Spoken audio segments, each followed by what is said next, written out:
আসসালামু আলাইকুম প্রিয় দর্শক। আশা করি সকলে ভালো আছেন। তো আমাদের পাশে দেখতে পাচ্ছেন একটি মাল্টা গাছ।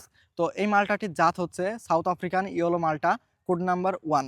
তো এই মাল্টাটি প্রচুর পরিমাণে মিষ্টি হয় এবং যে সবুজ মাল্টাগুলো পাওয়া যায় আমাদের দেশে, তো সেইগুলার পরবর্তীতেই কিন্তু এগুলো হয়। এখন নভেম্বরের আজকে ২৮ তারিখ। তো এখনো কিন্তু এই মাল্টাগুলো এখনো কিন্তু মানে গাছ থেকে পাড়া হয়নি।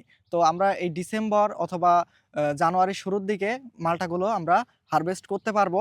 তো সেইজন্য এই মালটাটা খুবই ভালো এবং খুবই মিষ্টি। তো আমরা সেটির বাগান করেছি এবং গাছগুলা দেখুন খুবই সুন্দর হয়েছে এবং এই গাছগুলো আমরা কিভাবে যত্ন পরিচর্যা করেছি সেগুলো আপনাদের আমরা পরবর্তী ভিডিওতে আমরা দেখিয়ে দিব। তো আমরা আপনাদের শুধু আজকে দেখাতে আসলাম যে আমাদের গাছগুলা কি পরিমাণে সুন্দর হয়েছে। তো এই গাছটি দেখুন কি পরিমাণে সুন্দর এবং আমাদের সাইডে আরও গাছ রয়েছে এবং আমরা এর সাথে কিছু পরিমাণে কমলা গাছও রোপণ করেছি। আমাদের এই যে সাইডে দেখুন আরেকটি গাছ রয়েছে। এই যে আপনাদের যদি এইদিকে নিয়ে এসে দেখাই, এই যে এই গাছটা দেখুন, এই গাছটাও খুব সুন্দর কুশি ছাড়ছে এবং গাছটা দেখতেও খুবই সুন্দর আকর্ষণীয়।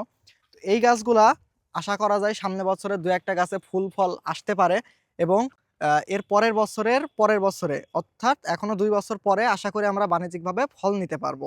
তো এই গাছগুলো আমরা কিভাবে রোপণ করেছি এবং কি করেছি সেগুলো আপনাদের একটি ভিডিওর মাধ্যমে আমরা সব জানিয়ে দিব। দেখতে চোখ রাখুন অবশ্যই আমাদের চ্যানেলে, সাবস্ক্রাইব করে পাশে থাকবেন। আসসালামু আলাইকুম।